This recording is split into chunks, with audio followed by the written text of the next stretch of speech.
নাঙল ধোৱা পিঠা। নাঙল ধোৱা পিঠাৰ প্ৰচলন উজনি অসমতহে বিশেষকৈ দেখা যায়। খেতিয়কে ৰোৱাৰ কাম সামৰি ভাগৰ মাৰিবৰ বাবে এই পিঠা পৰিৱেশন কৰে বুলি বিশ্বাস। নাঙল ধোৱা নামটোৰ পৰাই বুজিব পাৰি যে হালৰ কাম শেষ কৰি যিদিনা নাঙল ধুই পখালি খেতিয়কে সুকীয়াকৈ থয় সেইদিনাই পৰিয়ালৰ সকলো মিলি নাঙল ধোৱা পিঠা তৈয়াৰ কৰে। ঠাই বিশেষে নাঙল ধোৱা পিঠা তৈয়াৰ কৰাৰ প্ৰণালীও বেলেগ বেলেগ ধৰণৰ হয়।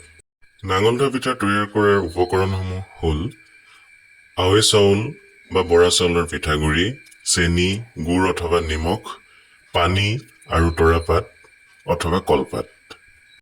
প্ৰস্তুত প্ৰণালী এনেধৰণৰ: আৱৈ চাউলৰ বা বৰা চাউলৰ পিঠাগুৰি, চেনি, গুড় বা নিমখ আৰু পানী মিহলাই এটা মিশ্ৰণ তৈয়াৰ কৰিব লাগে।